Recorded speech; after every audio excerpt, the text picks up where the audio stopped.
मोर्चा शिवसेना उद्धव बाळासाहेब ठाकरे पक्षाच्या वतीने आयोजित पत्रकार परिषदेमध्ये नागपूरच्या सर्व डिजिटल तथा प्रिंट माध्यमांच्या मान्यवर प्रतिनिधींचे मनपूर्वक स्वागत। माझ्या समवेत आज विदर्भाचे समन्वयक श्री सुरेशजी साखरे, आमच्या संपर्क संघटिका शिल्पाताई मुळके, तद्वतच आमचे सर्व युवा सेनेचे पदाधिकारी, जिल्हा प्रमुख आणि सर्व शिवसेनेची टीम माझ्या सोबत आहे। काल काही घडामोडी घडल्या आणि मी प्रवासात असल्यामुळे मला बऱ्याच गोष्टी कळल्या नाही। काल आपण सगळ्यांनी पाहिलं की ललित पाटीलला काल तो पोलिसांच्या स्वाधीन झाला, त्याचं स्टेटमेंट आलं, मी पळालो नाही, मी पळून लावण्यात आलं मला। महाप्रबोधन यात्रेची आज उद्घाटकीय सभा होते आणि संध्याकाळी अजून बऱ्याच गोष्टी मला बोलायच्या आहेत, पण काही गोष्टी महत्त्वाच्या अजून आहेत, ज्यातला अर्धा भाग मी संध्याकाळी बोलेन, अर्धा भाग आता बोलेन। मी गेल्या 15 दिवसापासून पाठपुरावा करत असताना मी वारंवार असं सांगितलं की पक्षीय राजकारण म्हणून नाही, मी हाडाची शिक्षिका आहे, माझ्या विद्यार्थ्यांच्या भवितव्याची मला चिंता आहे। पुणे हा एज्युकेशनल हब आहे, उडता पंजाबसारखा उडता महाराष्ट्र, उडता पुणे होऊ नये यासाठी तरुणाईच्या भवितव्याची आणि आरोग्याची चिंता करत मी हे ड्रगचे मुद्दे उपस्थित करत आहे आणि ते मुद्दे उपस्थित करताना मी काही मंत्र्यांना पण मी ठामपणे प्रश्न विचारले, त्यातल्या एकाही शब्दात मी ते उजाव करत नाही। पण यानंतर काल 2 स्टेटमेंट होते, ते फार महत्त्वाचे होते। त्यातलं एक स्टेटमेंट होतं ते शंभूराजे देसाईंचं। ते असं म्हणाले की आम्ही तुम्हाला अल्टिमेटम देतोय, 24 तासाच्या आत माफी मागा, नाहीतर काय कराल? जीव घ्याल माझा, मला कुठल्या तरी प्रकरणात अडकवाल, माझ्या कुटुंबाला अडकवाल, नाहीतरचा अर्थ आहे घाबरवताय मला धमक्या देताय। शंभूराजी, तुमचं माझं कधी 1 to 1 बोलणं झालेलं नाही, तुमचं माझं धुराबंधाऱ्याचं भांडण नाही। माझ्या संबंध आयुष्यामध्ये 4-5 नोकऱ्या सोडताना एकदाही मागे वळून बघितलेलं नाही। बापाच्या करोडोच्या इस्टेटीतला 1 रुपया घेतलेला नाही आणि नवऱ्याच्याही इस्टेटीतला 1 रुपया घेतलेला नाही। अत्यंत स्वाभिमानाने आयुष्य जगत आहे। खडू आणि फळा आणि पुस्तकं याच्यापेक्षा काही नाहीये। घरात कधीही पोलीस पाठवा, भांड्यांपेक्षा पुस्तकं जास्त निघतील, पण तरीही तुम्ही धमक्या दिल्यात आणि तुम्ही म्हणालात की माफी मागा। मी कशासाठी माफी मागायची? मी तुम्हाला काही प्रश्न विचारले आणि ठामपणे विचारले। पुण्यामध्ये ससूनच्या अगदी गेटवर 2 कोटीचा ड्रग सापडतो, याच्यात काही चिंताजनक वाटत नाही? मी तुम्हाला का बोलतेय? माझं पोट दुखत असेल तर मी अंगठ्याला मलमपट्टी करेल का हो? अहो, एक्साईजशी संबंधित विषय आहे तर मी तुम्हालाच बोलेल ना। मी काही कृषी मंत्र्याला बोलेल का की मी शिक्षण मंत्र्याला बोलेल? जर शिक्षण विभागाचा विषय असेल तर मी त्यांना बोलेल, पण विषय जर राज्य उत्पादन शुल्कशी संबंधित असेल तर मी तुम्हालाच प्रश्न विचारेल। देसाई साहेब, तुम्हाला अजिबात हे चिंताजनक वाटत नाही का की येरवड्याच्या कोर्ट परिसरामध्ये चरस सापडला, हरिश्चंद्र पास्ते याच्यावर गुन्हा नोंद केलाय 530/23 नुसार। हे पेपर आहेत, माध्यमांना हवे असतील, माध्यमांनी चेक करावे। हे चेक करावे यासाठी म्हणावं लागतंय कारण उगाच काहीतरी हवेत पेपर भिरकावला असं नको व्हायला। सो यू कॅन व्हेरीफाय की कोर्टाच्या परिसरामध्ये कशा पद्धतीने चरस सापडली। तुम्हाला काहीच वाटत नाहीये का की नाशिकमध्ये 200-300 कोटीचा ड्रगचा कारखाना उभा राहिला? काय राज्य उत्पादन शुल्क विभागाचे मंत्री म्हणून तुमची जराही जबाबदारी येत नाही का? सोलापूरमध्येही असाच एक ड्रग्ज फॅक्टरी उभी राहिली, यात तुम्हाला काहीच विशेष असं वाटत नाही का? MD नावाचं जे केमिकल आहे, जे राज्यभरात पसरवलं गेलं, जे ड्रग्जला आवश्यक असतं, हे आम्ही माध्यमांमधून ऐकलं आणि ते नाशिकमधून सगळीकडे पसरवलं गेलं। काय तुमचं दुर्लक्ष झालं होतं का? जर दुर्लक्ष झालं असेल तर माझे 2 प्रश्न आहेत। 2 बातें हो सकती है, सनम तेरे इनकार। जर तुमचं असं म्हणणं असेल की मला याच्यातलं काहीच माहिती नव्हतं तर तुम्ही संबंधित विभागाचे मंत्री म्हणून माझ्या शिक्षकी पेशाच्या भाषेत सबसे नापास आहात, एटीकेटी सुद्धा नाही, नापास आहात। आणि जर तुमचं असं म्हणणं असेल की मला माहित होतं, तर मग हे का चाललं? दोन्हीपैकी कुठल्याही प्रश्नाचं उत्तर द्या, काय हरकत आहे? प्रश्न विचारणं माझा अधिकार आहे देसाई साहेब, कारण कुठल्याही पक्षाची नेता असण्याच्या, कार्यकर्ता असण्याच्याही आधी मी सजग नागरिक आहे. आणि होय, कदाचित तुम्हीही तितके टॅक्स भरत नसाल जितके टॅक्स मी भरते. मी घरपट्टी भरते, लाईटपट्टी भरते, नळपट्टी भरते, प्रॉपर्टी टॅक्स भरते, इन्कम टॅक्स भरते, लेकीची फीस भरते. कुठेही ओळखीचा दुरुपयोग करत नाही. साध्या दुधाच्या पिशवीच्या 40 रुपयांची सुद्धा पूर्ण राज्यभरात माझ्यावर उधारी नाही. कुठेही आंबेडकर जयंती, गांधी जयंती किंवा काय गणेश उत्सव याची कुणाकडेही मी 2 रुपयाची पावती फाडलेली नाही.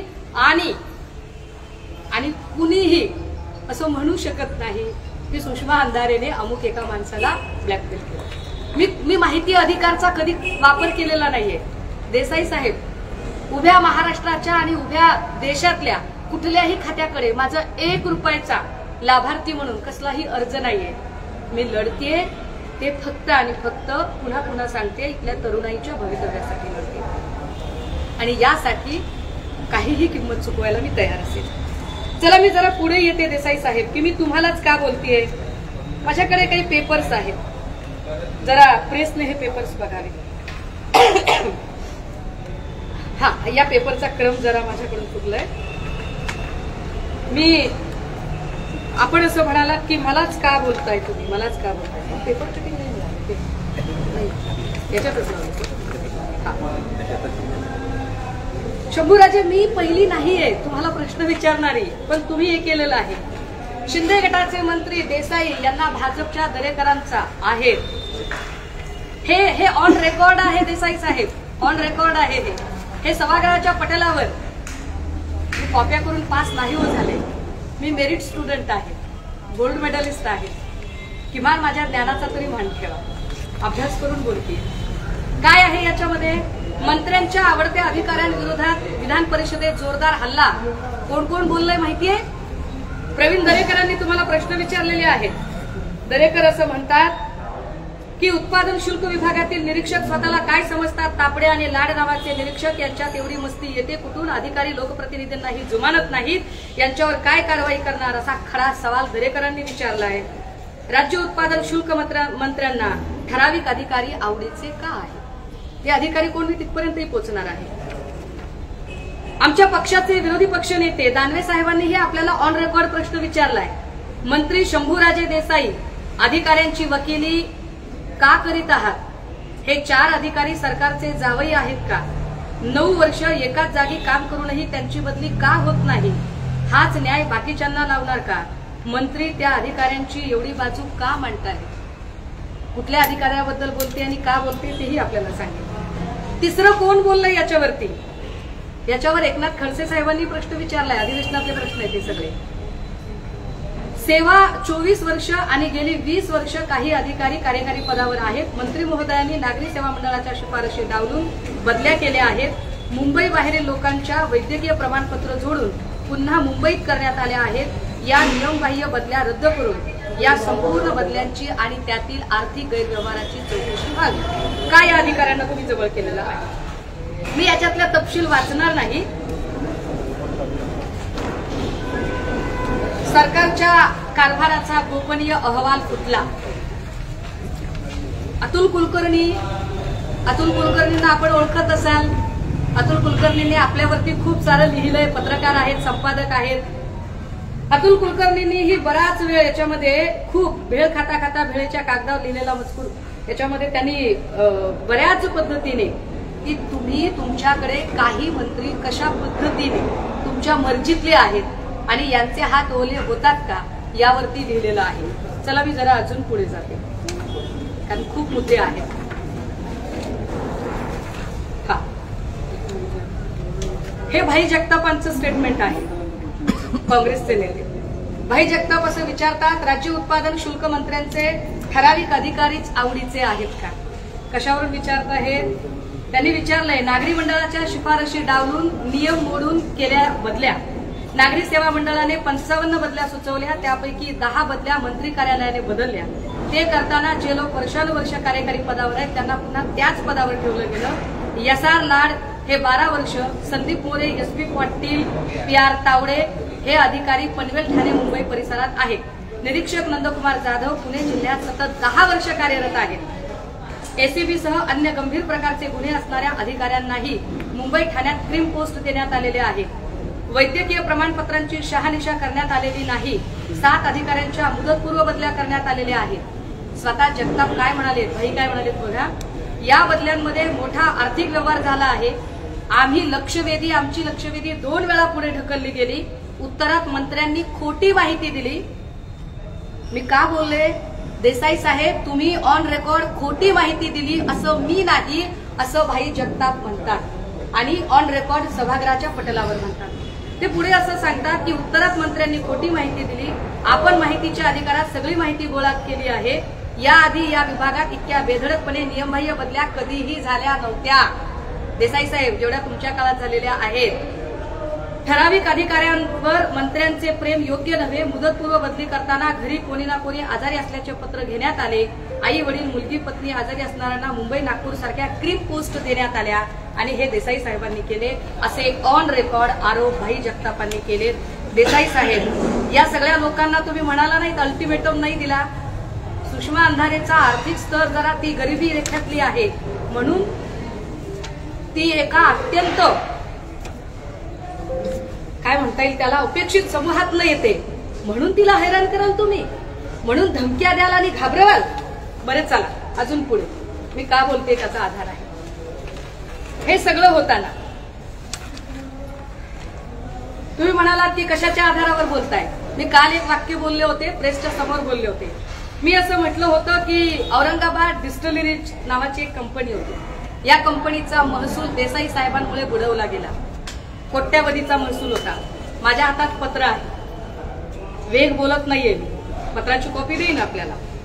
काय विषय आहे हा, राज्य उत्पादन शुल्क मंत्री शंभूराजे देसाई यांच्या भ्रष्ट कारभाराबाबत. विषय क्रमांक 1, औरंगाबाद डिस्टिलरी कंपनी, वालचंद नगर, तालुका इंदापूर, जिल्हा पुणे या डिस्टिलरीने अवैधरित्या शुद्ध मद्यार्काचा पुरवठा अवैध पेय मद्य निर्मितीसाठी केला होता.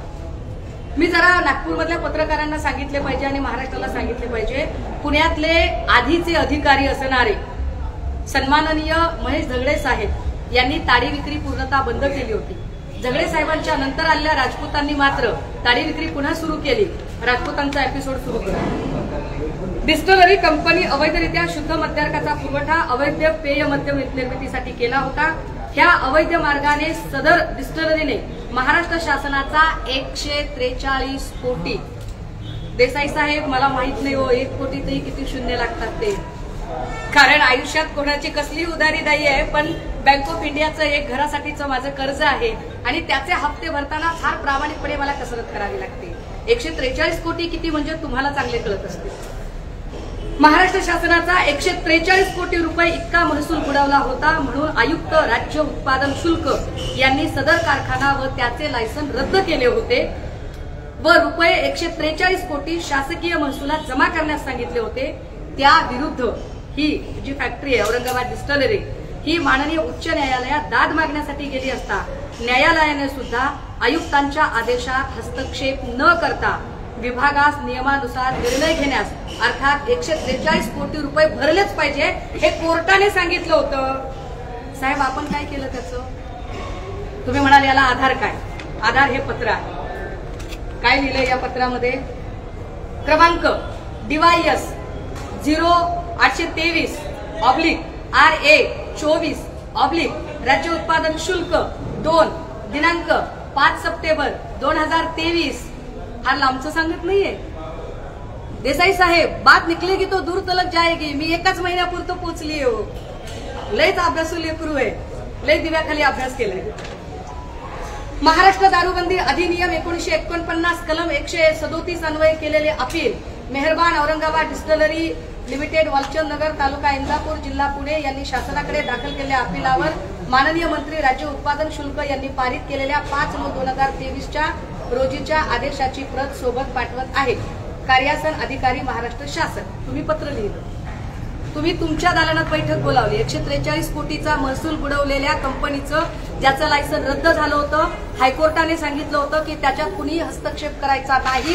असं असतानाही त्या कंपनीची हिअरिंग तुम्ही तुमच्या दालनात बोलावली. पत्र आहे, त्याचं पत्र आहे. आणि काय म्हटलंय त्याच्यात तुम्ही, सदर प्रकरणात भ्रष्ट रीतीने आता काही खोक्यांचा व्यवहार झाला की नाही तुम्हाला माहिती. चौकशी म्हणून तर वागतीये ना, कारण गरीब माणसाला तर दाद देणार नाही. देसाई साहेब तुम्ही सांगा, मी जर तुमच्याकडे आले आणि म्हणलं दादा जरा एक कप चहा प्यायचा होता आणि सहजच विचारायचं होतं, सांगाल तुम्ही मला माहिती, द्याल मला माहिती. याच्यामध्ये तुम्ही स्थगिती आदेश पारित केले. मंत्री यांनी स्वतःच्या खासगी महसुलात तुम्ही हे जमा करून घेतलं.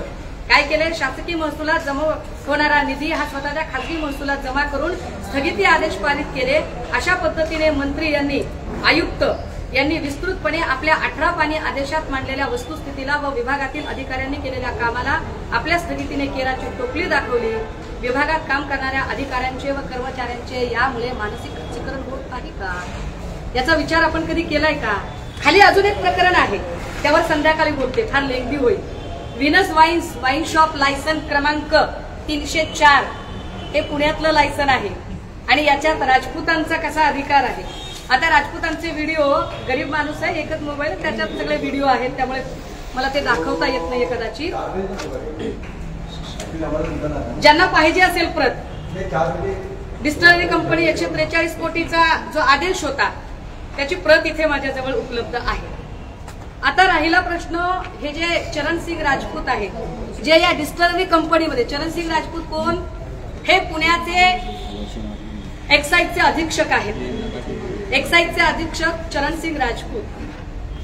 या चरणसिंग राजपूतांच्या अधीन अजून एक अधिकारी मिस्टर अबानी यांचा व्हिडिओ झी24 तासने दाखवला होता. 5 दिवसांपूर्वी दाखवला, तो मी ट्विट केला. फुकट दारू प्यायला देत नाही म्हणून हॉटेलच्या मॅनेजरला मारहाण करतानाचा व्हिडिओ होता. त्यांचा काल 2 दिवसापूर्वीचा अजून एक व्हिडिओ आहे, मी ट्विट करते थोड्या वेळात, तो आत्ता माझ्याजवळ उपलब्ध नाहीये. एका बाईला मारहाण करताना रस्त्याने मारहाण करत आहे. कारण काय ती त्याच्या आता इथं बोलत नाही. असे अधिकारी, यावरती काय बरं राजपूतांनी कारवाई केली? राजपूतांनी का ताडी चालू केली? जी ताडी झगड्यांनी बंद केली होती ती ताडी पुन्हा राजपूतांना का चालू करावी लागली? राजपूतांचं आणि आपलं असं काय सख्य आहे की आपण राजपूतांवरच्या कुठल्याच तक्रारीकडे लक्ष देत नाही? बरं, राजपूत आहेत काय? राजपूत यांनी नोकरीवर लागताना धामता राजपूत हे जात प्रमाणपत्र जोडले होते. बाल की खाल निकालून घे, धमकावताय तुम्ही मला. गरीब माणसाकडे तत्वाशिवाय आणि निष्ठेशिवाय दुसरं काहीच नसतं देसाई साहेब. माझ्याकडे माझा स्वाभिमान आणि माझी तत्वनिष्ठा, याच्या पलीकडे काहीच नाही. प्रति माननीय मिलिंद म्हैसनकर, अप्पर मुख्य सचिव विमानचालन, सामान्य प्रशासन विभाग, राज्य उत्पादन शुल्क, केअर ऑफ, माननीय आयुक्त साहेब, राज्य उत्पादन शुल्क आयुक्तालय, महाराष्ट्र राज्य, 2रा मजला, जुने कस्टम हाऊस, किल्ला हामेमन सर्कल, मुंबई. विषय श्री चरणसिंग बाबूसिंग राजपूत यांच्या बोगस जात वैधता प्रमाणपत्राची सखोल चौकशी होऊन कार्यवाही होण्याबाबत. मला तात्काळ ते पत्र मिळालं नाही, पण त्याच्या काही ज्या कॉपी मिळाल्यात त्या मी आता सोबत ठेवल्या आहेत. चरणसिंग राजपूतांचं जात प्रमाणपत्रच बोगस आहे, याची चौकशी चालू आहे मुळात. यावरती लोकांनी तक्रारी अर्ज दाखल केलेत. भामटा राजपूत संघटनेची त्याच्यावरती विशेष मागणी आहे की याची सुनवाई घ्या म्हणून. हा अधिकारी तुमचा अत्यंत चहेता अधिकारी आहे. मला सांगा देसाई साहेब की या सगळ्यांमध्ये मी का तुम्हाला प्रश्न विचारू नये? फक्त मी एका राजकीय पक्षाचे आहे म्हणून विचारायचं नाही का? चला सोडून द्या राजकीय पक्ष, सगळी कवच कुंडला बाजूला ठेवा. आता मी सामान्य नागरिक म्हणून नाही विचारायचा तुम्हाला प्रश्न? माझा बाप, माझा भाऊ, माझा लेक, कुणीतरी, माझा विद्यार्थी जर एखाद्या ड्रगच्या विळख्यात अडकत असेल तर मी नाही बोलायचं याच्यावरती? हा प्रश्न विचारण्याचा मला अधिकार असेल. आता राहिला प्रश्न, मी डॉक्टरांच्या चौकशीचं का बोलते, मी डॉक्टरांची चौकशी का मागते, मी त्याचंही सांगितलं पाहिजे. NIA ची टीम महाराष्ट्रात आली होती. प्रदीप शर्मा वगैरे नावं आपल्या सगळ्यांना माहिती आहे. प्रदीप शर्मा त्याच बराकीत होते ज्या बराकीमध्ये ललित पाटील होते. 15 महिन्यापासून बराकीत आहेत ते आणि रुग्ण म्हणून उपचार घेत आहेत. काय शर्माला आजार असेल बरं की तो 15-16 महिन्यापासून तिकडे उपचार घेत आहे? काहीतरी झालं असेल ना. अरे केमोथेरपी सारखा जरी भयंकर काही कर्करोगावरची उपचार पद्धती असेल तरी पण इतका वेळ लागत नाही ना. ललित पाटीलला महेश हर्निया झाला सांगितलं होतं. हर्नियामध्ये लागतात 9 महिने. ओबेसिटीचं ऑपरेशन लागतात 9 महिने. किती किती बदलाल तुम्ही ट्रीटमेंट, लाईन ऑफ ट्रीटमेंट. डीनच्या ही खाली अजून एक गोष्ट असते, ती असते सुप्रिटेंडंटची, जे त्या बराकीला बघतात. कोण कोण होते त्या सुप्रिटेंडंट मध्ये? 1.25 वर्षामध्ये साधारणतः 5 सुप्रिटेंडंट बदलले गेले. त्यातला एक सुप्रिटेंडंट फार महत्वाचा आहे, जो दाखल करून घेताना होता. सुरुवातीला होते अजय तावरे, नंतर होते यल्लाप्पा जाधव, तिसरे होते सुनील भांबळे, चौथे विजय यादव आणि आता आहेत किरण जाधव. किरण जाधव आता आहेत तिकडे. अजय तावरेंच्या बद्दल जरा सांगितली पाहिजे माहिती, की मी सांगायची गरज आहे का? आरोग्यमंत्र्यांना हे माहित नाही का? मी का आरोग्यमंत्र्यांचं नाव घेते पुन्हा पुन्हा? हे तावरे तेच आहेत जे किडनी रॅकेट प्रकरणामधले मुख्य आरोपी होते, जे अवयव प्रत्यारोपण समितीला अध्यक्ष होते, सदस्य होते. अरे माणसाच्या जीवाची काही किंमत आहे की नाही? मी तोड पाण्यातला माणूस नाहीये हो.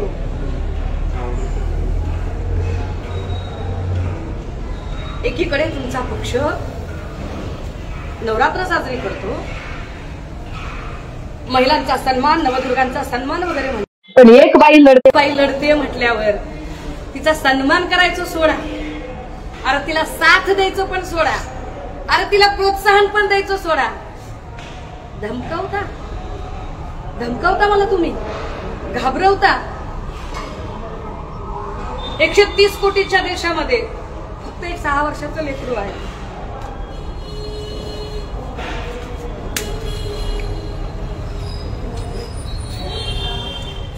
देवेंद्र फडणवीस साहेब काल 40 सेकंदाचा आपण बाईट दिला. 40 सेकंदाचा बाईट देताना आपण काही गोष्टी सांगितल्या. माझ्या काल मेंदूतच घुसत नव्हतं. एअरपोर्टला मला बोलत होते तेव्हा, कारण कदाचित काल माझ्या भावाचा अपघात झालाय. डिस्टर्ब आहे, डगमगणार नाही, घाबरणार तर अजिबात नाही. आपण असं म्हणाला फडणवीस साहेब की बोलणाऱ्यांची तोंड बंद होती. काय आहे हा? इशारा आहे, ही धमकी आहे. तोंड बंद कराल म्हणजे काय करा? संपवून टाकाल की मलिक आणि अनिल देशमुखांना अडकवलं, राऊतांना अडकवलं तसं मला अडकवाल तर कशात अडकवाल? आयुष्यभर संवैधानिक भाषा सांगत आली आहे, आयुष्यभर कायदा आणि कलमाशिवाय काही बोललेली नाहीये. अडकवाल तर कशात अडकवाल? फडणवीस साहेब, आपण विसरताय का?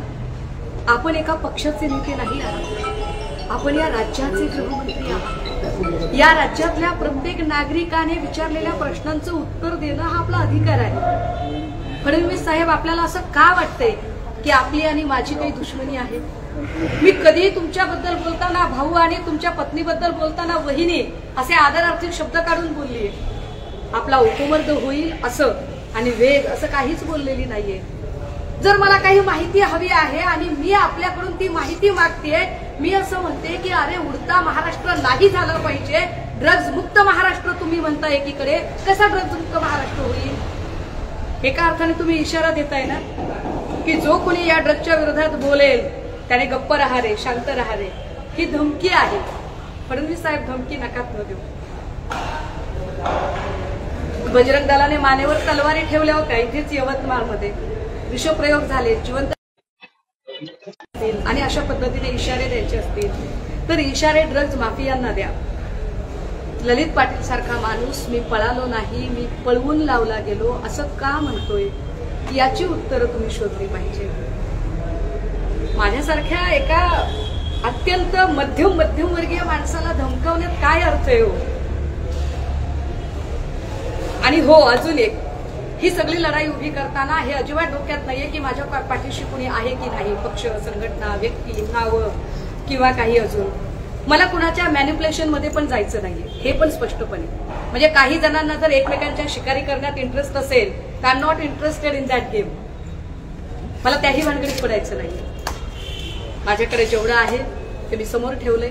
मला याची उत्तरं हवी आहेत. अजून मी संध्याकाळी बोलेन. संध्याकाळी महाप्रबोधन यात्रेची उद्घाटन सभा आहे.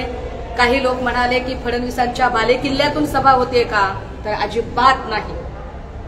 मला नाही वाटत की हा फडणवीसांचा बालेकिल्ला आहे. मला नाही वाटत की हा RSSचा बालेकिल्ला आहे.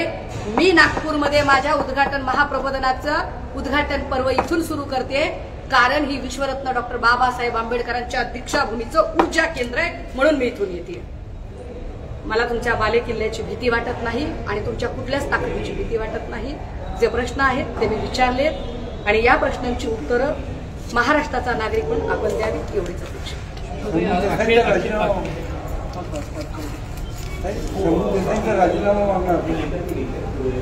दादा, मांगने को तो लोग चांद भी मांग देते, मिळता का? हो, इथे याच भाजपच्या लोकांनी संजय राठोडांच्या आरोपांचं नंतर बघू, आधी राजीनामा द्या म्हटलं. राठोडांचा राजीनामा घेतला आणि पुन्हा त्याच संजय राठोडांना यांनी सत्तेत सामावून घेतलं. यांनी अनिल देशमुखांचा राजीनामा घेतला, ते पुढे निर्दोष झाले. यांनी अशाच पद्धतीने अनेकांच्या विकेट काढायचा प्रयत्न केला. आणि मी जेव्हा म्हणते की अरे तुम्ही निर्दोष असाल तर पुन्हा सत्तेत बसा ना बाबा, हो, पण तुम्ही मंत्रिपदांच्या जागांवरती जर असाल तर तुम्हाला नाही का वाटत की ती तुम्ही यंत्रणा प्रभावित करताय? एका मंत्र्याच्या विरोधात कदाचित एखादा वर्ग 2 वर्ग 3चा अधिकारी कसा काय तपास करू शकेल? इतकं साधं लॉजिक आहे. राज्याच्याच यंत्रणेवर आक्षेप असतील तर केंद्राच्या यंत्रणेने तपास करावा, इतकी साधी अपेक्षा आहे. यात राग काय येतोय? मी भुसे साहेबांचं स्वागत करते, सन्मान करते की भुसेंनी किमान ही तत्परता तरी दाखवली, सकारात्मकता दाखवली की okay, I am ready to each and every type of inquiry. मी कुठल्याही इन्क्वायरीला तयार आहे. देसाईजी खरं बोलल्यावर सट्टायला राग येतो, म्हणजे तुम्ही का चिडला? शांत होतो. ताई, आता थिंकिंग करताना लास्टमध्ये बोलले की माझ्या मागे, मला माहित नाही की माझ्या मागे माझा पक्ष उभा, नेमकं काय तुमचं? नाही, याचा अर्थ लगेचच काहीतरी बिटवीन द लाईन काढू नका. माझा पक्ष किंवा सन्मान्य पक्षप्रमुख किंवा एकूण टीम हे सगळे लोक माझ्या सोबत आहेत. मी हे या अर्थाने बोलले की मी अशी काहीतरी चर्चा ऐकली, म्हणजे हे आपण जरांगे पाटील साहेबांच्या बद्दल असे लोकांनी अपभ्रंश तयार करायला सुरुवात केली की एखादा माणूस बोलतोय तर त्याला कुणी मॅनिप्युलेट करतोय का, त्याला कुणी चालवतोय का. तर या अर्थाने मी सांगितलं की बाबा, हा माझा इनर कॉन्शियस आहे, हा माझा सत्सद विवेक आहे. मी शिक्षिका म्हणून मला हे प्रश्न पडतायत आणि हे प्रश्न मी कायद्याच्या चौकटीत राहून विचारते आणि मी कायद्याचं पालन करणारी मुलगी आहे. काल राहुल नार्वेकर आणि मुख्यमंत्री एकनाथ शिंदे यांच्यामध्ये बंदादारावर चर्चा झाली. आमदार बाबत सुनावणी अजून एक, काय वाटतं तुम्हाला? कशा सभ्य माणसांनी दाराआड डोकावू नये आणि जे सभ्य असतात ते दारं उघडी ठेवून चर्चा करतात. आता ह्या 2 लोकांनी दारं बंद का केली आणि त्यांच्या सभ्यतेच्या व्याख्या काय आहेत हे मला माहिती. तुम्ही सरकारला घाबरल्या दिसता, तुम्ही भावनिक झाल्या? नाही, तुम्हाला ऐका, मी म्हटलं की माझ्या भावाचा काल ऍक्सिडेंट झाला. मला कुटुंब पण आहे आणि माझी 6 वर्षाची मुलगी सगळं हे बघत रोज जी फोन करते. सो फक्त मी घाबरत नाही ना. तुम्हाला असं वाटतं एवढी साधी असते ना तर इथपर्यंत आलेच नाही. फार खंबीर आहे. फक्त काल मला आपण प्रश्न विचारत होतात एअरपोर्टवर आणि मला त्याची उत्तरं देता येत नव्हती, कारण मी माझ्या ट्रान्समध्ये होते. मी जर कोणी असेल सोबत, मी पाणी मागत होते, मला पाणी पाहिजे त्यावेळेला. कारण त्यावेळेला मी म्हणजे अक्षरशः मी व्हीलचेअरमधून मला बाहेर आणलेलं होतं. मी कोलॅप्स झाले होते फ्लाईटमध्येच आणि मला अचानक जेव्हा कळलं की भावाचा ऍक्सिडेंट झाला, सो मी त्याच्यातनं गांगरून बाहेरच पडले. त्यामुळे इमोशनल होणं एक वेगळी गोष्ट आहे आणि घाबरणं एक वेगळी गोष्ट आहे. आणि घाबरणे हा शब्द माझ्याकडे नाही. मला एकच वाटतं की मी उभी राहिल्यावर मी फक्त माझ्या नजरेला नजर भिडवू शकले पाहिजे, बाकी काही देणं घेणं नाही. एमडी ड्रग्स प्रकरणामध्ये ज्या पद्धतीनं फॅक्टरीज आता सुरू आहे सोलापूरमध्ये, नाशिकमध्ये, पूर्वीचा काळ असा होता 10-12 वर्षापूर्वी नाफ्ताच्या फॅक्टरी सगळीकडे लागायच्या आणि नाफ्ता नंतर पेट्रोलमध्ये मिक्स करायचं. आता हे सगळे माफिया आहे, सगळे एमडी ड्रग्सच्या मागे लागलेले आहे. या सगळ्या प्रश्नांवरती अत्यंत महत्त्वाचा प्रश्न आहे नागपूरपासून मुंबईपर्यंत तरुणाई जी आहे काही प्रमाणात ती विळख्यात गेलेली आहे. MD पासून राज्याला वाचवण्यासाठी सर्व पक्षांनी एकत्र येऊन आगामी हिवाळी अधिवेशनामध्ये काही ठोस असं होणार आहे का आरोप प्रत्यारोपापर्यंत ते राहणार आहे? दादा मला हाच प्रश्न विचारायचा मी म्हणून देसाई साहेबांना बोलते आणि गृहमंत्र्यांना बोलते पुन्हा पुन्हा की एक साधं ब्युटी पार्लर जरी उघडायचं असेल तर त्याच्यासाठी मला रेंट अग्रीमेंट द्यावा लागेल, मला GST नंबर काढावा लागेल, शॉप ऍक्ट द्यावा लागेल, काही इन्फ्रास्ट्रक्चर उभं करावं लागेल. एवढी मोठी फॅक्टरी उभी राहते म्हटल्यावर किती ट्रान्झॅक्शन झाले असतील, किती प्रकारचे झाले असतील, लँड पर्चेसिंग झालं असेल, काही तिथे इन्फ्रा मशिनरी आणल्या असतील, काही ट्रान्सपोर्टेशन झालेलं असेल. ह्या सगळ्या गोष्टी इतक्या स्मूथली कशा काय होतात आणि ह्या स्मूथली गोष्टी होतात आणि आम्हाला माहितीच नव्हत्या असं जर म्हणणं असेल देसाईजींचं तर होय मी म्हणते की तुम्ही मंत्री म्हणून सपशेल नापास आहात. हिवाळी अधिवेशनामध्ये या संदर्भामध्ये काय तयारी आहे पक्षाची आणि म्हणजे आमदार असतील विरोधी पक्ष जे तुमच्या महाविकास आघाडीचे जे आहे काय या संदर्भामध्ये हिवाळी अधिवेशनात तयारी आहे? मी सभागृहाचा सदस्य नाहीये. सभागृहाबाहेर मी एक लढाई लढते. सभागृहाच्या आत माझा पक्ष निश्चितपणे याही मुद्द्यावर लढेल आणि याच्या सोबत महिला सुरक्षेचे जे काही प्रश्न उभे राहिलेले आहेत याही मुद्द्यांवरती आम्ही अधिवेशनातली लढाई लढत राहू. एक ऍड आलेली आहे लोकसत्तामध्ये, प्रमोद महाजन ग्रामीण कौशल्य विकास केंद्र त्यांच्या नावाने ऍड आली, पण त्यांचाच फोटो जो आहे तो ऍड मध्ये नाही. अजून एक ऍड होती अशी 2 दिवसांपूर्वी 2 का 4 दिवसांपूर्वी पुणे मुंबईच्या पेपरमध्ये ज्याच्यामध्ये शिंदे साहेबांच्या पक्षाचा उपक्रम होता, फोटो मात्र देवेंद्रजींचा होता. तर असं कधी कधी असतं लायसनवर एजंटचा फोटो येतो कधी कधी छापून. अच्छा, नवाब मलिकांना जेव्हा जेलमध्ये टाकलं त्यावेळेस त्यांनी त्यापूर्वी ड्रग्सचे काही आरोप केले होते तेव्हा त्यांना जेलमध्ये टाकलं. आता तुम्ही देखील त्याच पद्धतीने पाठपुरावा करतात तर तुम्हाला देखील भीती आहे का तुम्हाला देखील जेलमध्ये टाकलं? नाही, म्हणूनच मी आता स्पष्ट केलं बाबा की माझ्याकडे काय आहे. तर उभ्या राज्यात कोणाची 1 रुपयाची उधारी नाही. अगदी रोजची 40 रुपयाची दुधाची पिशवी तर रोखीने आणली जाते. कुठल्याही खात्याकडे कसलाही आर्थिक व्यवहार नाहीये. आयुष्यभर कायद्याच्या चौकटीत राहून काम केलंय तरीही ते ज्या अर्थी इशारे आणि धमक्या देत आहेत त्या इशाऱ्यांचा आणि धमक्यांचा आम्ही काय अर्थ काढायचा हे आदरणीय फडणवीस साहेबांनी सांगितलं. हो, मी पुन्हा एकदा सांगते की होय मला संजय ठाकूर मला ही जी नावं घेतली या लोकांची मला तो जो बनाव करतोय पोलीस की माझ्या हाताला झटका देऊन पळाला पण तोच पोलीस पुढे लेमन ट्री मध्ये दिसतो हॉटेलच्या परिसरामध्ये सीसीटीव्ही फुटेजमध्ये त्याची झाली पाहिजे नार्को टेस्ट. ललित पाटील भूषण पाटील यांची तर झाली पाहिजे परंतु त्याला पळून जाण्यास मदत करणारा रोजरी स्कूलचा जो संबंधित आहे ज्याला ईडीने कारवाई केली आणि जो त्याच बराकीत होता विनय अरहना या विनय हरणाचा ड्रायव्हर दत्ता डोके ज्या दत्ता डोकेच्या गाडीतनं तो पळून गेला जो दत्ता डोके नंतर हडपसर इथून पोलिसांनी हस्तगत केला. या सगळ्या लोकांची नार्को टेस्ट करा बऱ्याच गोष्टी बाहेर येतील. वार्ड नंबर 16चं गौड बंगाल बाहेर आलं पाहिजे असं मी सारखं म्हणते. आरोग्यमंत्री काहीच बोलत नाहीत राव त्याच्यावरती. काय आरोग्यमंत्री काल विजय वडेट्टीवार आणि एकनाथ शिंदे यांची देखील काल भेट झाली. याच्या भेटीकडे कसं बघतो तू? मला काही माहिती नाही. आपल्या माध्यमातून करते त्यांच्या भेटीचा विषयही माहिती नाही आणि त्याचं कारणही माहिती नाही. कदाचित ते कारण हा जो सगळा विषय चालू आहे हेही असू शकतं किंवा कदाचित अजून काही वेगळं असू शकतं पण मला त्याच्यातली निश्चित माहिती. बऱ्याच दिवसापासून अशी चर्चा सुरू आहे की विजय वडेट्टीवार भाजपमध्ये जाणार आहेत तर त्याच्या पार्श्वभूमीवर ही भेट असू शकते का? मला असं वाटतं की मी माझ्या पक्षाच्या वतीने माझ्या पक्षाशी संबंधित घडामोडीवर भाष्य केलं पाहिजे. मी काही काँग्रेसचा प्रवक्ता नाही आहे त्यामुळे बेटर वे काँग्रेसच्या लोकांनी याच्यावरती बोलावं आणि त्यांना प्रश्न विचारला. ताई, काल रश्मी ठाकरे टेंबी नाक्या मंडळात गेल्यावर तिथल्या कार्यकर्त्यांनी तिथले लाईट पंखे कूलर बंद केला असा आरोप केला जातो. काल खरंच दिवसभर मी इतकी गांगरून होते म्हटलं की भावाचं ते सगळ्या याच्यामध्ये पण मला माहिती नाही. पण काय तिकडे नेमकं झालं काय कशासाठी झालं काही वेगळी काही कारण होती का मी निश्चित त्याची माहिती. तुम्हाला नोटीस बजावू डिफेमेशनची असंही काही मंत्री कशी भाष्य करत आहेत? दादा त्यांनी एखादी नोटीस बजावली समजा काय त्यांना करायचं जरी झालं तरी त्यांनाच माझे पैसे भरावे लागते. हायच क्या आपने पास पण काय त्याचा काय विचार करतात.